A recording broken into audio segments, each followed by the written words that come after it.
Haleluya. Ufadita ekuli.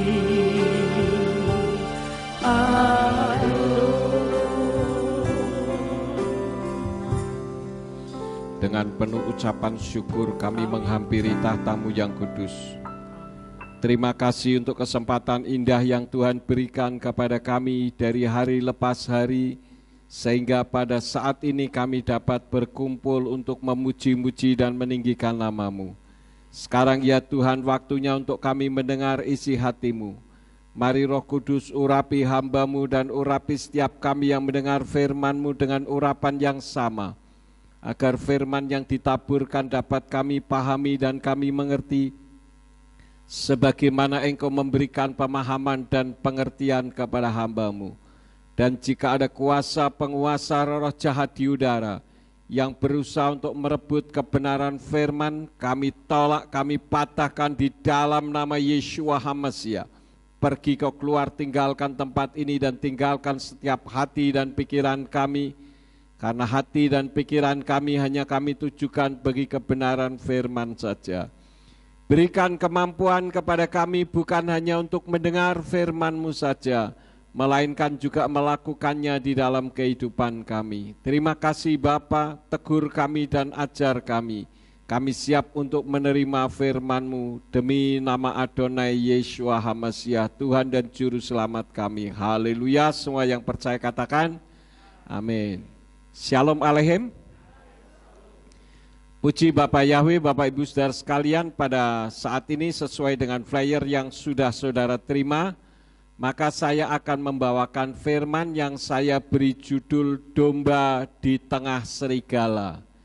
Kita membuka ayatnya di dalam kitab Matius pasal 10 ayat yang ke-16. Dari Indonesian Literal Translation di sana dikatakan, lihatlah, aku mengutus kamu seperti domba di tengah-tengah serigala.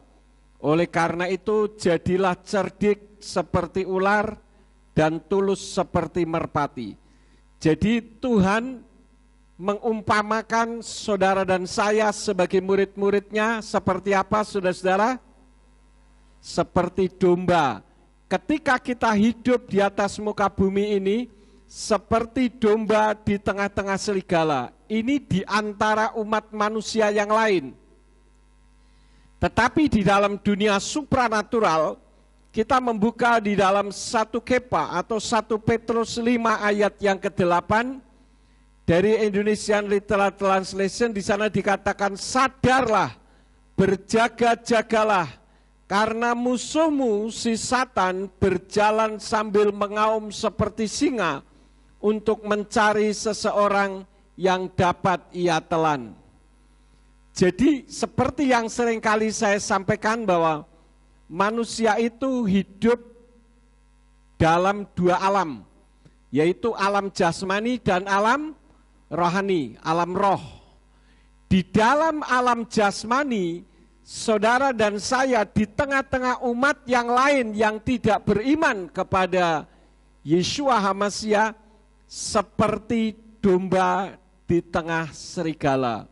Tetapi di dalam dunia supranatural seperti kita dikitari oleh singa yang mengaum-ngaum. Kenapa? Karena singa itu merupakan lambang setan di dalam ayat tersebut. Kenapa manusia begitu berarti sehingga setan berusaha untuk memburu? Demikian pula untuk orang-orang yang sudah hidup dibenarkan. Karena manusia itu ciptaan Elohim yang paling sempurna. Ada roh kehidupan dari Elohim, sehingga setan berusaha untuk merusak dan merebut dari kehidupan yang sesuai dengan kehendak Elohim. Itulah yang dilakukan oleh kuasa-kuasa lain yang bukan dari Tuhan. Nah, kalau kita pelajari manusia yang hidup di tengah-tengah serigala seperti domba yang ada di tengah-tengahnya, kita harus mencontoh pribadi yang seperti ayat ini. di mana ayat ini mengatakan bahwa kamu seperti domba di tengah-tengah serigala yang layak dan patut menjadi contoh bagi kita semua. Itu siapa, saudara-saudara? Yeshua HaMashiach. Itu adalah satu-satunya yang menjadi contoh sosok domba yang hidup di tengah-tengah serigala, yaitu Yeshua Tuhan kita. Bagaimana kita menyikapi kehidupan kita ketika kita hidup seperti domba di tengah-tengah serigala? Kalau kita bayangkan kira-kira bagaimana, saudara-saudara? Misalkan saudara ini domba di tengah-tengah dikelilingi oleh banyak serigala. Tentu kita harus punya kiat-kiat atau punya trik untuk bisa mengalahkannya. Yang pertama adalah seperti yang Yeshua lakukan. Yeshua punya otoritas. Pohon saja ketika dikutuk mati. Kita lihat ayatnya dulu. Di dalam kitab Injil Markus pasal yang ke-11 ayat 12 sampai 14 dan ayat yang ke-20 dari Indonesian Literal Translation dikatakan, dan keesokan harinya ketika mereka keluar dari Betania, dia merasa lapar, dan ketika dari kejauhan melihat sebatang pohon ara yang berdaun lebat, dia mendatangi kalau menemukan sesuatu padanya. Dan setelah sampai padanya, dia tidak menemukan apapun selain daun-daun, karena saat itu bukan musim buah ara. Kemudian ayat yang ke-14 dikatakan, dan sambil menanggapi Yeshua berkata kepada pohon itu, biarlah untuk selamanya tidak seorang pun akan pernah lagi makan buah daripadamu. Dan para murid mendengar. Memang pada saat itu bukan musim buah ara. Bagaimana mungkin Yeshua meminta buah ara? Ini kan di luar akal manusia. Tetapi kalau saudara pernah mendengarkan khotbah saya di YouTube tentang hal ini, kita tidak akan bingung lagi. Ya, saya tidak akan ulang karena nanti saya jadi khotbah 2 kali dengan tema yang sama yang pernah saya lakukan. Tetapi perhatikan ayat 20. Dan ketika lewat pada pagi hari, mereka melihat pohon ara yang telah dijadikan kering seakar-akarnya. Padahal Yeshua hanya berbicara kepada pohon ara dengan mengatakan, biarlah untuk selamanya tidak seorang pun akan pernah lagi makan buah daripadamu. Langsung saat itu juga kering sampai ke akar-akarnya. Artinya Yeshua itu punya otoritas, punya kuasa. Tetapi ketika dia akan disalib, dia menggunakan otoritasnya atau tidak, saudara-saudara? Halo? Dia tidak menggunakan otoritasnya. Kalau dia menggunakan otoritasnya gampang saja. Orang-orang yang mau menyalibkan dia mengatakan jadilah kodok, misalkan jadi kodok semua. Karena ucapannya itu mengandung satu kuasa, pohon saja diajak ngomong langsung kering. Dan ini bukan cerita, tapi kisah nyata, saudara-saudara. Tetapi ketika Yeshua akan disalib, dia tidak menggunakan otoritasnya. Kenapa? Karena kita tahu di dalam kitab suci bahwa Yeshua memang harus mati disalib supaya dia bisa disebut sebagai Mesias atau juru selamat umat manusia. Justru kalau Yeshua mengatakan mati kalian semua, semuanya mati, atau katakan jadi abu, semua jadi abu, maka rencana Yahweh Elohim gagal. Saudara dan saya tidak diselamatkan. Karena itulah maka Yeshua harus menggenapi nubuatan kitab para nabi. Mungkin kita juga menghadapi masalah yang sama seperti Yeshua pada saat akan disalib. Apa yang harus kita lakukan? Tidak perlu menggunakan otoritas kita. Apalagi mentang-mentang kita punya teman jenderal misalkan, sehingga kita menggunakan otoritas orang lain. Itu tidak sesuai dengan kitab suci dan itu bukan hikmat. Nanti kita akan sampai ke sana. Kenapa kok Yeshua tidak menggunakan otoritasnya? Yang jelas kalau Yeshua menggunakan otoritasnya, dia tidak akan disalib dan dia tidak bisa disebut sebagai Mesias.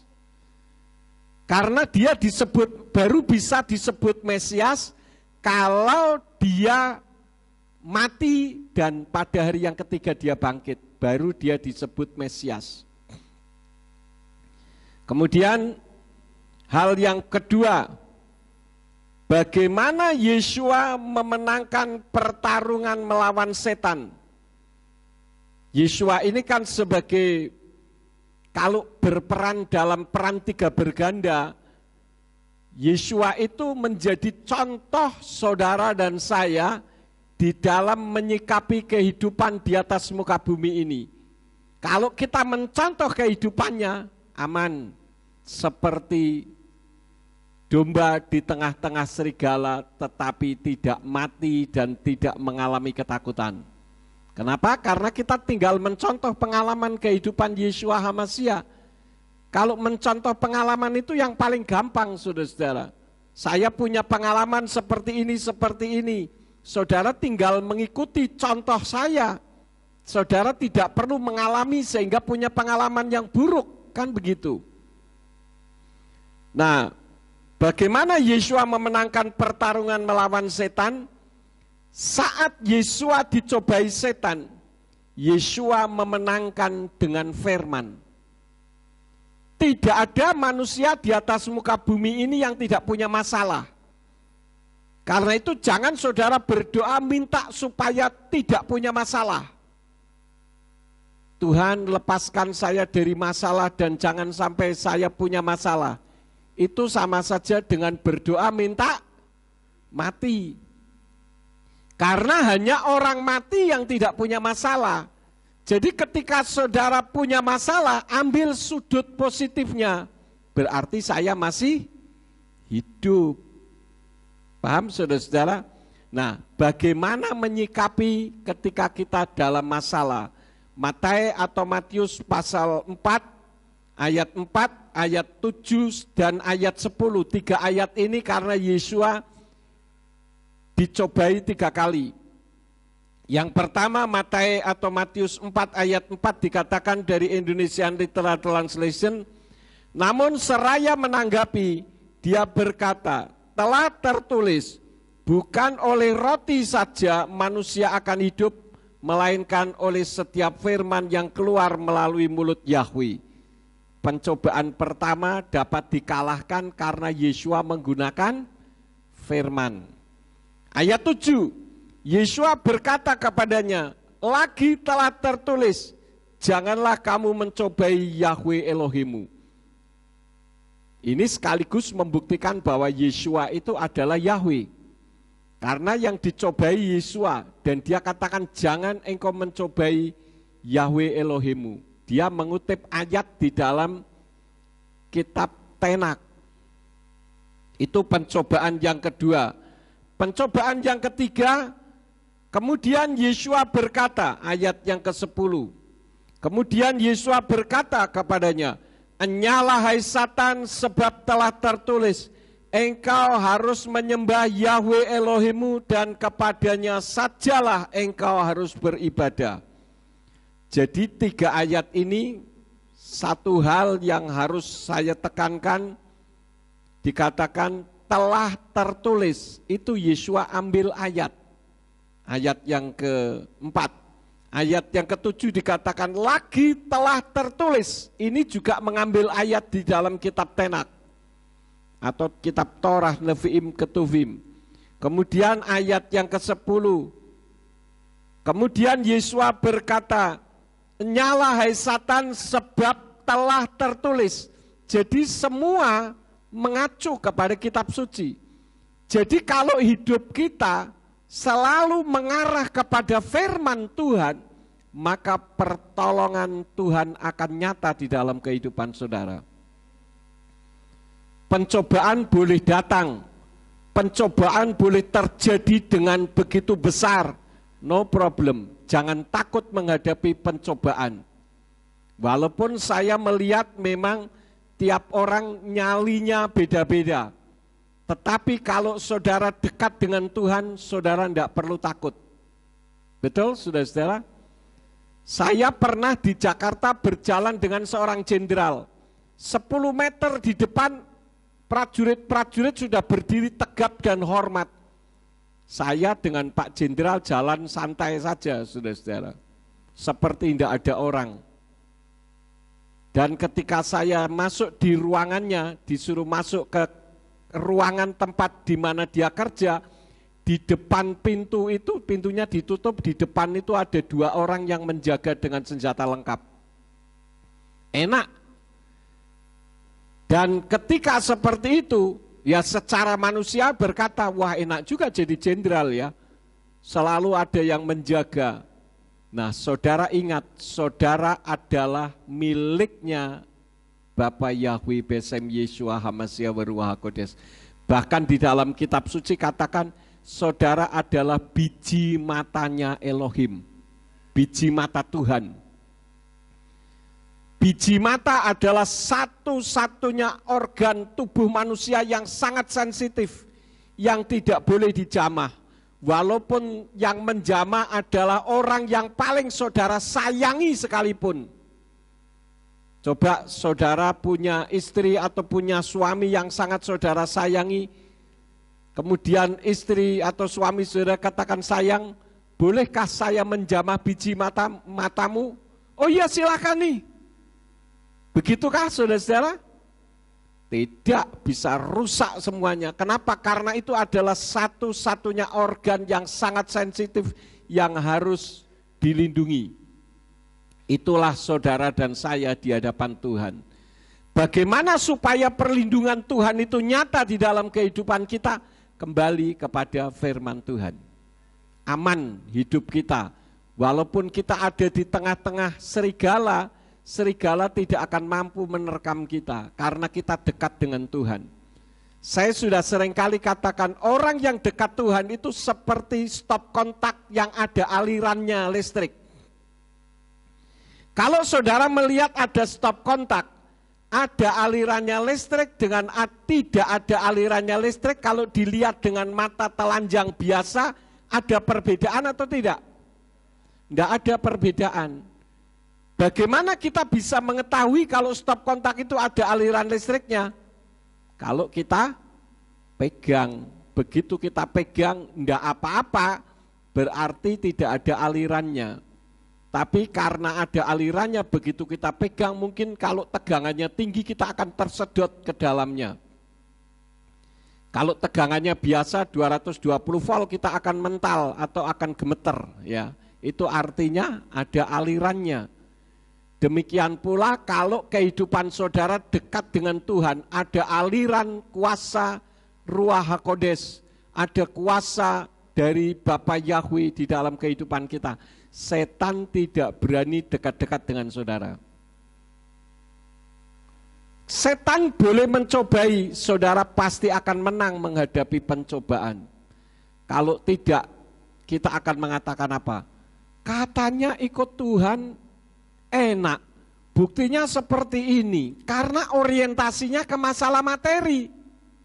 Memangnya ada ayatnya, mengikut Tuhan, hutangnya lunas semuanya. Nggak ada, saudara-saudara. Ya, jadilah pelaku firman, bukan hanya pendengar saja. Kalau mendengar itu gampang. Yang jadi masalahnya ketika saudara mendengar melakukan firman atau tidak. Ya. Karena kalau tidak, itu kitab suci mengajarkan kepada kita seperti yang tertulis dalam kitab Yakub atau Yakobus pasal 1 ayat 22 sampai 24 yang demikian bunyinya dari Indonesian Literal Translation. Dan jadilah pelaku firman dan bukan hanya pendengar yang menipu diri sendiri. Sebab jika seseorang menjadi pendengar firman tetapi bukan pelaku, ia ini telah menjadi seperti orang yang mengamati wajah aslinya pada sebuah cermin. Karena dia mengamati dirinya, tetapi setelah pergi maka dia segera melupakan seperti apakah dirinya. Ini orang yang hanya mendengarkan firman, pintar mendengarkan, tiap minggu datang, bahkan setiap kali ada kegiatan gereja dia datang. Mungkin 1 minggu bisa 2-3 kali. Tetapi yang jadi masalahnya melakukan firman atau tidak. Ini yang jadi masalah, saudara-saudara. Kalau tidak seperti saudara, misalkan tadi mau pergi ke gereja terburu-buru karena bangunnya kesiangan. Jadi masih mandi cepet-cepet, acak-acakan, macak juga asal-asalan, mungkin lipstiknya blobor sedikit. Kemudian diingatkan, Bu maaf lipstiknya blobor. Enggak apa-apa, bagus. Begitu enggak saudara-saudara? Kalau yang benar diapain?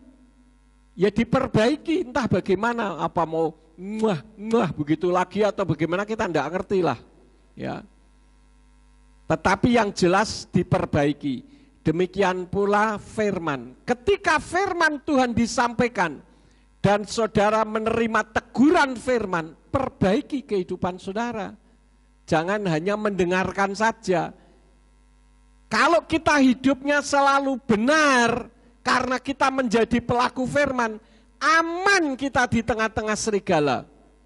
Bisa dipahami saudara-saudara? Kan tadi kitab suci katakan kita ini seperti domba di tengah serigala. Bagaimana domba di tengah serigala bisa aman? Kalau saudara dekat dengan Tuhan.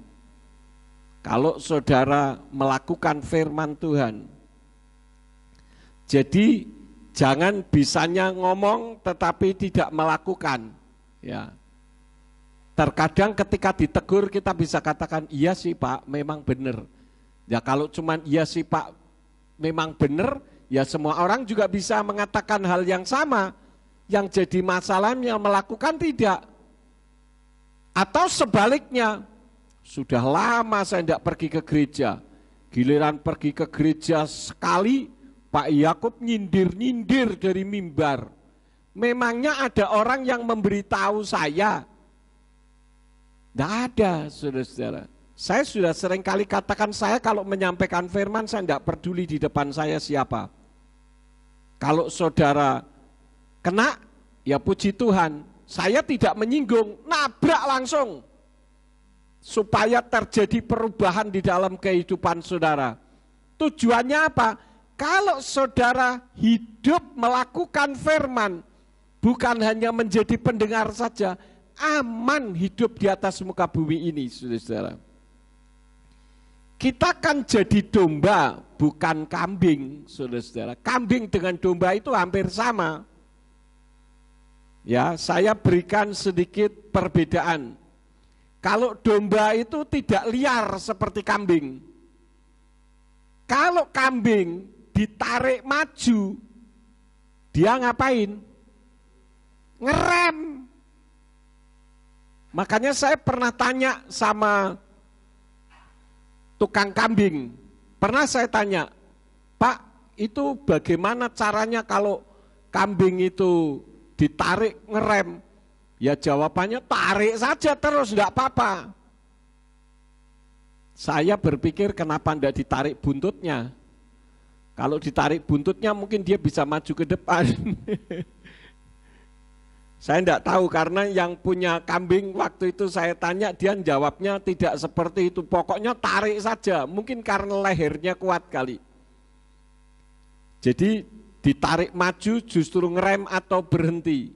Artinya apa? Tidak taat, tidak mau mentaati apa yang Tuhan ajarkan kepada kita. Jadi hidup mau-maunya sendiri. Kalau domba itu mendengar suara gembalanya dan lebih mudah diatur. Kitab suci menulis di dalam kitab Yohanan atau Yohanes pasal 10 ayat yang keempat.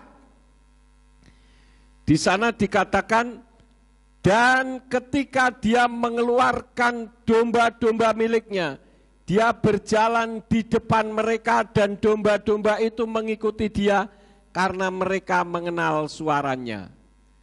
Jadi penggembala domba itu beda dengan penggembala kambing. Kalau penggembala domba itu gembalanya di depan.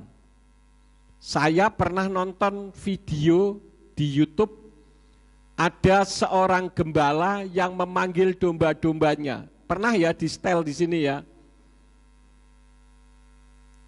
Orang lain suruh manggil, nggak ada yang peduli, mereka makan-makan rumput saja. Tapi ketika gembalanya memanggil, berhenti dia makan rumput, langsung kumpul semuanya. Ini binatang, saudara-saudara, nalurinya seperti itu. Nah, yang jadi masalahnya, kitab suci sudah mengajarkan saudara dan saya hidup sebagai orang yang sudah percaya kepada Yeshua HaMashiach sebagai Tuhan dan Juru Selamat. Itu seperti domba di tengah-tengah serigala.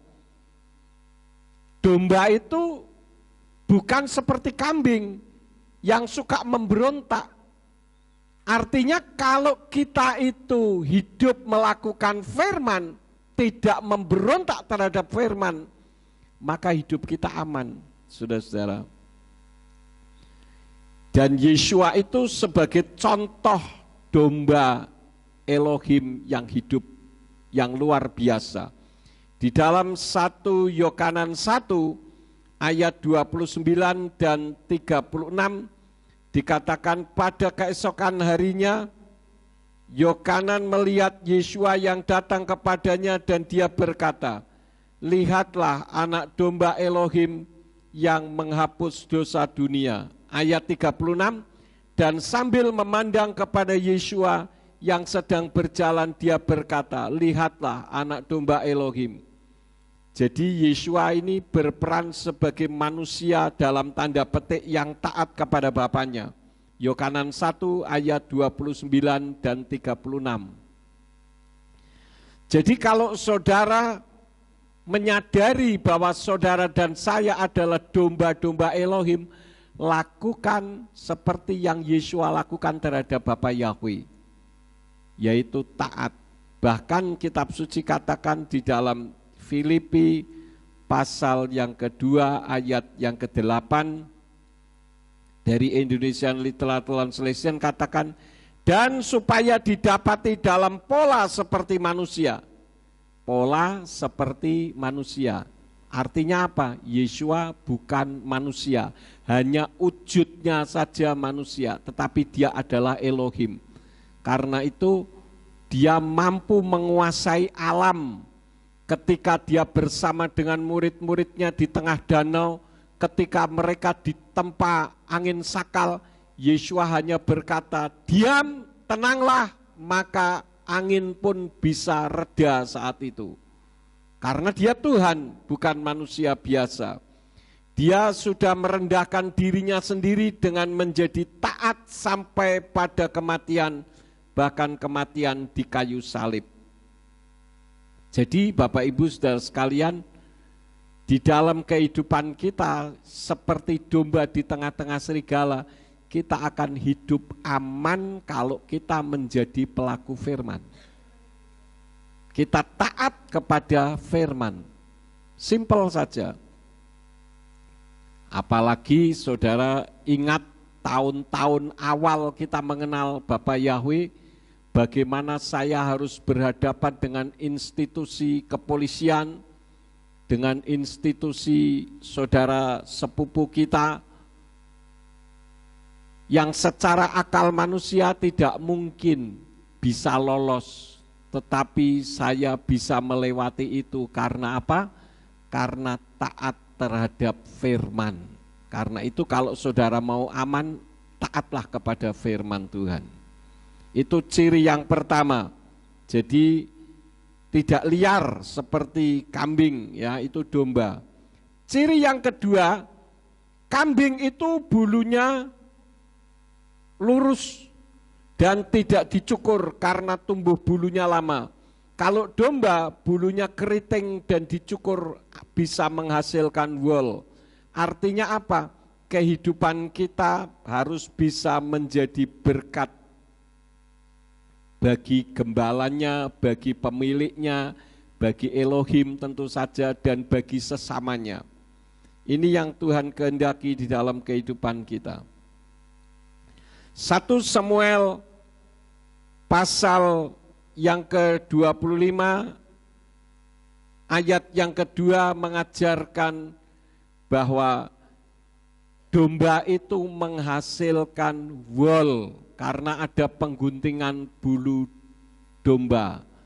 Kalau bulu kambing tidak dipakai, tidak ada orang bikin wool dari bulu kambing, selalu dari bulu domba. Karena itu jadilah berkat bagi sesamanya, karena kita ini seperti kitab yang terbuka. Kita membuka di dalam 2 Korintus 3 ayat yang kedua. 2 Korintus 3 ayat yang kedua dari Indonesian Literal Translation katakan, kamu adalah surat kami yang telah ditulis di dalam hati kami, yang diketahui dan dibaca oleh semua orang. Sebagaimana kita ketahui bahwa jemaat Korintus adalah jemaat yang penuh dengan permasalahan. Ada pertikaian, ada perzinahan, ada pemberontakan, itu paling banyak di jemaat Korintus, saudara-saudara. Tetapi firman Elohim mengajarkan, kamu adalah surat kami yang telah ditulis dalam hati kami, yang diketahui dan dibaca oleh semua orang. Coba kita melakukan perbuatan jahat. Orang akan ngomong, katanya orang Kristen, kok tingkah lakunya seperti itu? Jadi nama Tuhan dibawa-bawa, saudara-saudara. Karena itu jadilah berkat bagi orang lain. Kalau kita bicara jadilah berkat, bukan selalu berbicara soal masalah uang, masalah materi. Ya kalau saya diberi berkat berarti kamu jadi berkat untuk saya, bukan itu. Tetapi kehidupan kita yang sesuai dengan firman, yang tidak menyakiti hati orang lain, itu menjadi berkat. Saya lanjutkan saja karena masih banyak materi saya. Yang ketiga, kambing itu mempunyai tanduk dan tanduknya lurus ke depan. Sedangkan domba, kalaupun punya tanduk, tanduknya melengkung ke belakang, terkadang tidak terlihat. Artinya tanduk domba itu bukan untuk senjata. Jadi saudara adalah domba, artinya kita tidak punya senjata untuk melawan. Karena saya seringkali katakan bahwa Yeshua itu ucapannya adalah senjatanya. Jadi kalau dia mau membunuh seseorang cukup dengan mengatakan selesai semuanya. Tapi tidak digunakan sebagai senjata. Artinya ucapannya yang berotoritas bukan sebagai senjata. Tadi di awal saya sudah katakan pohon saja dikutuk jadi kering sampai ke akar-akarnya. Jadi kalau sudah tahu tidak ada senjata, ya jangan melawan dengan seperti kalau kita punya senjata, harus dilawan dengan strategi yang Yesus lakukan dalam menghadapi serigala-serigala yang mengelilinginya. Jadi perlawanan kita harus menggunakan akal budi, menggunakan hikmat di dalam menghadapi situasi dunia.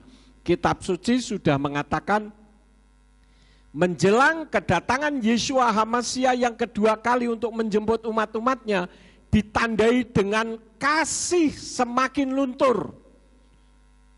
Jadi manusia itu tidak punya kasih. Beberapa waktu yang lalu ada beberapa orang-orang China yang ditangkap di di Vietnam. Karena apa? Mereka memberikan janji kepada orang-orang untuk mendapatkan gaji tinggi kerja di luar negeri. Maka banyaklah ada orang Taiwan, ada orang China yang bekerja kemudian setelah sampai di sana bukan mendapatkan pekerjaan, tetapi tubuhnya dijual, organ-organnya dipotongin, diambilin, ada organ ginjal, ada organ jantung, dijuali. Kemudian orang ini ketangkap polisi dan dideportasi ke China. Kalau di Indonesia karena duitnya banyak dan banyak oknum-oknum yang haus akan materi, mungkin akan lolos. Di China tidak ada ampun sampai di tempat tembakin satu-satu. Ini menunjukkan bagaimana manusia tidak memiliki kasih. Pernah saya juga nonton di YouTube bagaimana ada seorang anak masih mainan di halamannya sendiri, diculik, saudara-saudara, dimasukkan karung. Dulu waktu saya masih kecil, nenek saya bilang, awas loh, ojo dolan ado-ado, jangan pergi jauh-jauh, nanti diculik, dimasukkan karung. Saya belum pernah melihat ada orang diculik, dimasukkan karung, tetapi justru belakangan-belakangan ini, saya melihat ada anak kecil diculik, dimasukkan karung, dan dibawa lari. Saudara nonton YouTube, jangan nontonnya sinetron melulu. Karena itu sangat berbahaya bagi anak-anak kecil, ya. Walaupun pintu pagarnya dikunci, masih bisa mereka masuk. Karena itu menunjukkan bahwa kedatangan Tuhan sudah singkat. Banyak tanda-tandanya yang sudah saya sampaikan. Terakhir saya katakan sungai Efrat menjadi kering. Dan di dasar sungai Efrat ada gua yang mengeluarkan suara, dan suara itu adalah suara auman setan yang akan mempengaruhi pemimpin-pemimpin dunia dari timur yang akan menjadi penyebab pemicu perang Harmagedon. Nanti saudara bisa lihat lagi videonya. Jadi kita menghadapi dunia yang penuh dengan kejahatan. Bagaimana kita menghadapinya? Lakukan seperti yang Yeshua ajarkan kepada kita. Yeshua di dalam menghadapi serigala-serigala yang mengelilinginya dengan menggunakan strategi. Apa yang harus kita lakukan? Tetaplah berbuat baik. Di dalam Yakub 4 ayat yang ke-7 dari Indonesian Literal Translation katakan, oleh karena itu yang sudah mengetahui untuk melakukan apa yang baik tetapi tidak melakukannya, berdosalah baginya. Jadi kalau saudara tahu kalau saya melakukan ini baik tetapi saudara tidak melakukan, itu dosa, itu definisi dosa, saudara-saudara. Jadi definisi dosa itu bukan kalau membunuh, mencuri, berzina, menghancurkan orang lain, lason hara, ucapan-ucapan yang mematikan semangat orang lain, bukan hanya itu. Kalau kita tahu kita melakukan sesuatu baik tetapi kita tidak melakukan, kita berdosa. Contoh simpel saja, misalkan saudara melihat ada orang tua mau menyeberang, toleh kanan, toleh kiri, mau menyeberang, toleh kanan, toleh kiri, tidak nyebrang-nyebrang karena takut. Saudara ada kesempatan, saudara biarin saja, bahkan nonton. Saya pengen lihat bagaimana akhir dari orang yang mau menyeberang, tidak nyebrang-nyebrang ini. Itu dosa, saudara-saudara. Lalu apa yang saudara lakukan? Ya datangi orang tua itu, seberangkan. Itu artinya kita berbuat baik, dan ada banyak hal bisa yang lain kita lakukan dalam kita berbuat baik. Jadi kita harus tahu bagaimana sikap kita saat di tengah-tengah serigala. Tidak perlu melawan. Kenapa? Karena kejahatan itu bukan milik kita. Kejahatan itu milik setan. Sedangkan saudara dan saya, kita adalah miliknya Tuhan. Maka Tuhan mengajar kepada kita bagaimana caranya mengalahkan kejahatan. Kitab suci sudah mengajarkan kepada kita. Kita ini bukan miliknya setan. Kita lihat dulu ayatnya dan nanti saya akan sampaikan bagaimana kita mengalahkan kejahatan. Jadi kita tidak perlu melawan karena kejahatan itu milik setan. Markus 10 ayat 33 sampai 34 dari Indonesian Literal Translation dikatakan, lihatlah, kita sedang naik ke Yerusalem dan anak manusia akan diserahkan kepada imam-imam kepala dan para ahli kitab. Dan mereka akan menghukum dia dengan kematian serta akan menyerahkan dia kepada bangsa-bangsa lain. Dan mereka akan mencemooh dia, mencambukinya dan meludainya. Dan akan membunuhnya. Dan pada hari ketiga dia akan bangkit. Yesua diludahi, ditinju, ditendang, bahkan pakaiannya dilucuti. Dia bisa melawan, tetapi dia tidak melawan. Kenapa? Karena kejahatan, kalau dilawan dengan kejahatan, maka kuantitas dan kualitas kejahatan akan semakin besar.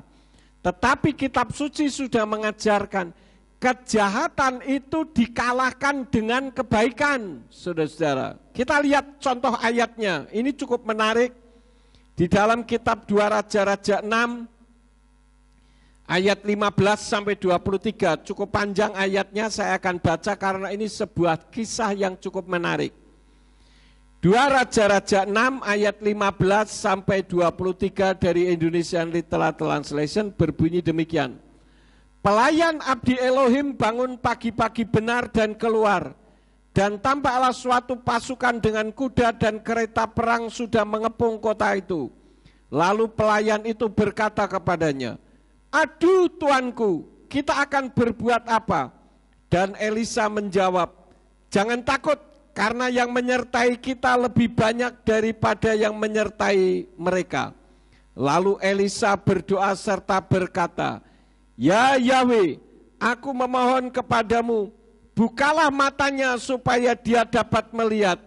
Maka Yahweh membuka mata pelayan itu dan pelayan melihat. Maka tampaklah gunung itu penuh dengan kuda dan kereta perang berapi di sekeliling Elisa. Sampai di sini dulu. Ini mengisahkan tentang siapa, saudara-saudara? Gehazi, pelayan abdinya Elisa. Ketika dia bangun pagi-pagi, mengangkat tangan ngeluk boyok, dia melihat di gunung itu banyak pasukan tentara asing yang berusaha untuk menghancurkannya. Yaitu tentara Aram, saudara-saudara, pasukan Aram. Tetapi Gehazi tidak mengetahui karena dia tidak memiliki mata batin atau dunia supranaturalnya dia tidak tahu. Sehingga dia ketakutan melihat pasukan tentara Aram begitu banyak. Lalu Elisa katakan, "Tuhan, buka mata batinnya." Ketika didoakan dan mata batinnya terbuka, maka dia melihat bahwa yang mengelilingi yaitu tentara-tentara Elohim, malaikat-malaikat Tuhan, jauh lebih banyak daripada tentara Aram. Saudara harus menyadari, mungkin saudara tidak bisa melihat dalam dunia supranatural, tetapi saudara harus meyakini bahwa saudara disertai oleh pasukan Elohim juga. Saudara tidak sendiri, karena itu ketika kita akan berbuat jahat, saudara ingat ada pasukan-pasukan Elohim yang menyertai. Kalau kita mau berbuat jahat, masa kita tidak malu dengan pasukan Elohim yang menyertai kita? Saya lanjutkan ayat 18. Maka ketika mereka turun mendatanginya, Elisa berdoa kepada Yahweh dan berkata, "Aku mohon kepadamu, pukullah bangsa ini dengan kebutaan." Maka dia memukul mereka dengan kebutaan sesuai dengan perkataan Elisa. Dan Elisa berkata kepada mereka, "Bukan ini jalannya dan bukan ini kotanya. Ikutlah aku, maka aku akan menuntunmu kepada orang yang kamu cari." Lalu ia menuntun mereka ke Somron atau Samaria. Jadi ketika pasukan itu turun, yang dilakukan oleh Elisa bukan menghantam mereka, tetapi berdoa supaya mata mereka buta. Dan terjadi mereka semua buta, akibatnya tuntunan masuk ke kota Yerusalem, masuk ke kota Samaria. Ayat 20. Dan terjadilah ketika mereka tiba di Somron, di Samaria, ya pada saat itu, bukan di Yerusalem. Elisa berkata, ya Yahweh, bukalah mata mereka supaya mereka melihat. Lalu Yahweh membuka mata mereka sehingga mereka melihat, dan tampaklah mereka berada di tengah-tengah Somron atau Samaria. Dan ketika Raja Israel melihat mereka, ia bertanya kepada Elisa, apakah aku harus membunuhnya? Apakah aku harus membunuhnya ya Bapakku? Bayangkan saudara-saudara, tentara yang siap menghancurkan bangsa Israel itu sudah ada di tanah lapang dalam keadaan mata yang buta. Kemudian dikelilingi oleh pasukan tentara Israel untuk menghancurkan mereka. Karena itu Raja Israel berkata, mau kita apakan orang ini, Bapak Elisa? Maka Elisa jawab apa? Ayat yang ke-22, engkau tidak boleh membunuhnya. Apakah engkau mau membunuh orang yang telah engkau tangkap dengan pedangmu dan dengan panahmu? Hidangkanlah roti dan air di depan mereka, supaya mereka makan dan minum lalu pulang kepada tuan mereka. Bayangkan, pasukan Aram sudah buta dan dihidangkan makanan. Pada saat itu tentu Elisa mendoakan untuk melihat kembali, dan ketika mereka melihat, mereka sudah berada di kepungan tentara Israel. Tentu mereka gemetar karena senjatanya sudah dilucuti semuanya. Kalau saudara jadi orang Aram yang pasukan pada saat itu ada di tengah-tengahnya, pasukan Israel, kemudian dihidangkan makanan yang lezat, saudara bisa makan enak enggak? Tentu enggak enak. Karena ada perasaan takut. Nanti saya makan, sudah makan kenyang, perut saya toh dibelah juga, percuma juga, penuh dengan gemetaran. Tetapi itu yang dilakukan oleh bangsa Israel atas perintah Elisa. Hidangkan makanan. Di situ dikatakan mereka dihidangkan roti dan air di depan mereka. Kemudian ayat yang ke-23, lalu ia menyediakan jamuan besar bagi mereka, dan mereka makan dan minum. Saya yakin seyakin-yakinnya, mereka makan minum pun karena terpaksa dan dengan hati yang gemetar. Mungkin makannya juga tidak enak. Lalu mereka pulang kepada tuannya, dan kitab suci katakan pada kalimat terakhir, dan pasukan Aram itu tidak memasuki negeri Israel lagi. Biasanya mereka ganggu, tetapi sejak dihidangkan makanan, mereka tidak mengganggu lagi. Artinya apa? Kejahatan hanya bisa dikalahkan dengan kebaikan. Mosok sih Pak, ya tinggal saudara percaya atau tidak, kitab suci sudah menerangkan dan mengajarkan kepada kita. Itulah cara hidup domba di tengah-tengah serigala. Jadi jangan kita melawan kejahatan. Yeshua bisa kok membinasakan mereka, tetapi tidak dilakukannya. Dan itu sekaligus menggenapi nubuatan kitab para nabi di dalam kitab Yesayahu pasal 53 ayat yang ke-7 dari Indonesian Literal Translation yang berbunyi, dia ditindas dan dia disengsarakan, tetapi dia tidak membuka mulutnya. Bayangkan kalau Yeshua membuka mulutnya, apa yang dia ngomong jadi semuanya. Jadi patung semua saudara-saudara, ya. Seperti seekor domba dia digiring ke pembantaian, dan seperti induk domba dia menjadi keluh di hadapan yang menggunting bulunya, demikianlah dia tidak membuka mulutnya. Artinya kasih itu mengalahkan kejahatan, dan Yeshua sudah membuktikannya. Jika Yeshua tidak mau disalib, kita yang binasa. Karena itu saya sudah sering kali ajarkan bahwa kitab suci saudara yang tebal itu kalau diperes keluar satu kata apa? Kasih. Jadi kalau saudara ngaku menjadi orang Kristen tidak punya kasih, percuma. Kita ini perlu banyak belajar dari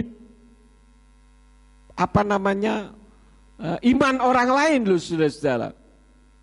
Kita belajar kasih itu dari saudara-saudara kita umat Buddhis. Mereka itu ajarannya welas asih. Kasih sayang. Yesua juga mengajarkan itu. Tetapi yang seringkali terjadi umat-umatnya tidak menjadi pelaku firman. Ya, cuma mau dengerin doang. Kejahatan tetap dibalas dengan kejahatan, bahkan lebih lagi. Padahal kitab suci katakan kalahkan kejahatan dengan kasih. Bagaimana cara saudara hormat terhadap orang tua? Kita perlu belajar dari saudara-saudara seiman yang lain, yaitu dari Konghucu. Bagaimana dia mengajarkan hormat kepada orang tua. Padahal kitab suci kita mengajarkan atau tidak? Mengajarkan. Hormatilah ayahmu dan ibumu supaya panjang umurmu yang Yahweh berikan kepadamu. Kan ada. Tetapi orang Kristen ini kebanyakan cuman dengerin doang. Tidak ada yang menjadi pelaku firman. Ya. Apa yang terjadi ketika tsunami melanda Jepang? Tidak ada penjarahan. Agama Shinto mengajarkan itu dan mereka mempraktekannya. Kalau orang Kristen tidak, saudara-saudara. Malah ingin menunjukkan dirinya lebih hebat daripada yang lain. Karena itu, jadilah domba di tengah-tengah serigala, seperti Yesua ketika ada di atas muka bumi ini yang mengajarkan kasih. Selain daripada itu ayatnya tadi dikatakan apa? Lihatlah aku mengutus kamu seperti domba di tengah-tengah serigala. Oleh karena itu jadilah cerdik seperti ular dan tulus seperti merpati. Jadi kita harus cerdik seperti ular, bukan licik. Licik beda dengan cerdik. Apa bedanya? Saya ambilkan dari etimologinya cerdik. Cerdik itu cepat mengerti, bisa membaca situasi, dan pandai mencari pemecahannya. Artinya apa? Smart, cerdas. Cerdas dalam menyikapi kehidupan. Amsal 1 ayat yang ke-33 dikatakan dari Indonesian Literal Translation demikian. Tetapi dia yang mendengarkan aku akan hidup dengan aman dan akan terluput dari ketakutan malapetaka. Yang dimaksud aku di situ bukan Tuhan, tetapi hikmat. Tetapi dia yang mendengarkan aku atau mendengarkan hikmat akan hidup dengan aman. Sudah tahu ada malapetaka ya jangan mendekat, kira-kira begitu. Ya, itu namanya cerdik. Jangan seperti apa yang dikisahkan oleh Pak Pendeta Yohanes Sahalesi dari Ambon. Pernah kan tinggal di tempat ini, beliau adalah seorang tentara. Dan beliau katakan apa? Dia cerita kepada saya ketika terjadi kerusuhan di Ambon. Dia melihat sendiri bagaimana orang ditusuk seperti orang nusuk sate, kemudian bagaimana orang dipenggal kepalanya. Pernah ada satu kisah nyata. Ada seorang pendeta datang dari Jawa ke sana. Saya tidak perlu sebutkan sinodenya. Dia baru mengadakan KKR. Kemudian Pak Sahalesi ini memberi nasihat. Pak, jangan ke sana. Karena jalan yang mau menuju ke bandara itu ada jembatan. Di situ ada gerombolan orang yang siap membantai. Dia bilang apa? Enggak apa-apa. Dalam nama Yesus katanya. Dalam nama Yesus, Yesus menolong saya. Lalu dia pergi ke sana, akhirnya dicacah-cacah jadi beberapa bagian. Mati pendeta itu.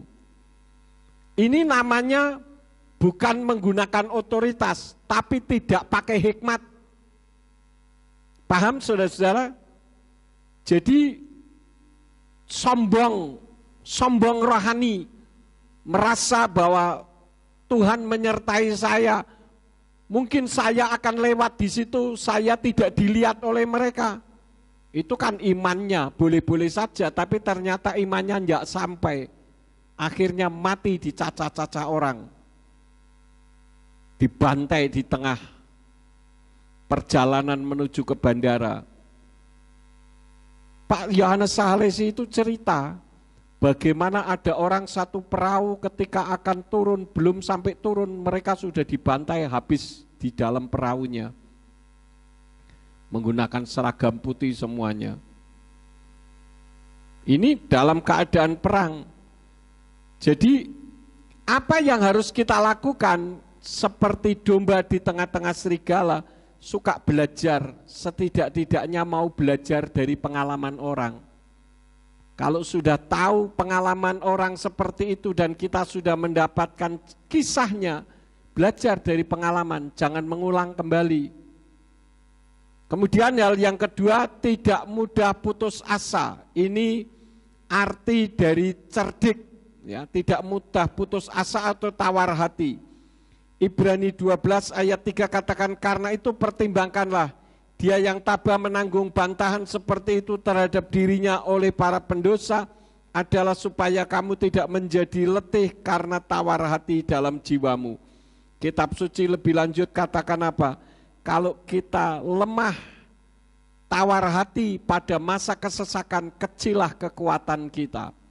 Karena itu kita harus selalu optimis, bukan pesimis, itu menghadapi situasi dunia saat ini. Kemudian hal yang berikut, yang kedua tadi, yang pertama adalah cerdik seperti ular itu cepat mengerti tentang situasi dan pandai mencari pemecahannya. Yang kedua panjang akal, dapat berpikir dengan baik, tidak picik, tidak gerusa-gerusu orang Jawa katakan. Artinya apa? Kalau mau ngomong itu dipikir dulu. Jangan ngomong dulu baru mikir. Nanti diterkam serigala. Seperti Ahok yang mantan gubernur DKI. Itu ngomong dulu baru mikir. Akibatnya apa? Diterkam serigala. Dia tidak salah. Tetapi teknik penyampaiannya yang kurang hikmat. Sehingga diterkam oleh serigala. Itu artinya panjang akal. Jadi kalau saudara mau ngomong, mikir dulu, ya, jangan ngomong dulu baru mikir, banyak salahnya.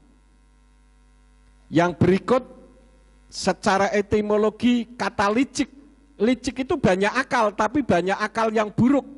Yang kedua pandai menipu, culas atau curang. Saudara bisa melihat orang-orang yang licik, kan licik itu picik ya. Jadi beda dengan tadi dikatakan ayatnya apa? Cerdik seperti ular, bukan licik. Ular itu licik, karena itu kita bisa melihat jalannya ular. Bekas tapak jalan ular itu dia tidak nyambung, potong, potong, potong begitu. Ya, artinya kehidupannya tidak nyambung. Itu jalannya ular, saudara-saudara. Kemudian yang selanjutnya, secara etimologi arti kata licik adalah pandai memutar balikkan fakta. Jadi pinter tapi pinter dalam kejahatan. Saya masuk kepada hal yang ketiga, yang terakhir. Yang harus dilakukan adalah tulus seperti merpati. Apa maknanya? Secara etimologi, tulus itu artinya sungguh dan bersih hatinya. Tidak punya niat jahat. Mazmur 66 ayat 18 dari Indonesian Literal Translation dikatakan, sekiranya aku melihat kejahatan dalam hatiku, maka Tuhan tidak akan mendengarkan. Artinya hatinya ini tidak punya niat jahat. Gitu loh saudara-saudara. Jadi kalau saudara tahu hidup di tengah-tengah serigala, jangan memiliki hati yang jahat. Kalau tidak memiliki hati yang jahat, harus yang ada dalam hati kita apa? kasih. Itu yang tidak jahat. Di dalam terjemahan Yayasan Lembaga Alkitab Indonesia dikatakan, seandainya ada niat jahat dalam hatiku, tentulah Tuhan tidak mau mendengar. Kenapa seringkali doa kita tidak dijawab, tidak dikabulkannya dengan jawaban tidak? Karena ada niat jahat di dalam hati kita.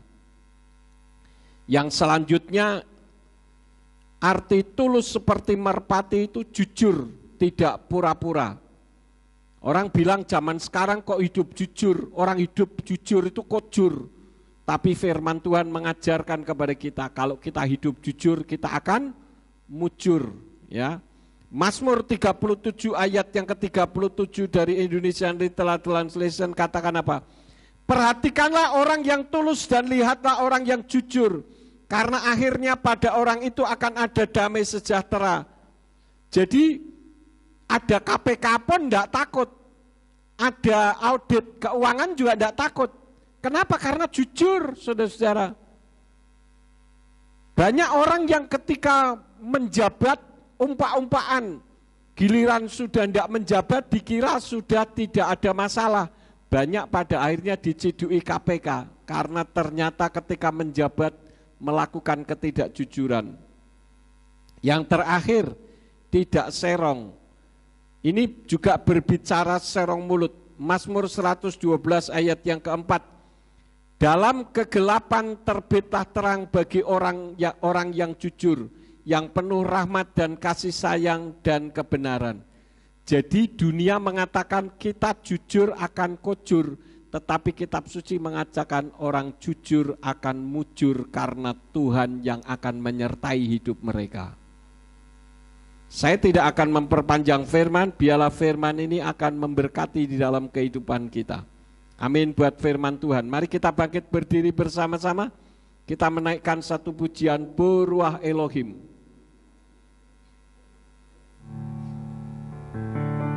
Saya mengundang pelayan perjamuan kudus untuk maju ke depan. Beruah Elohim.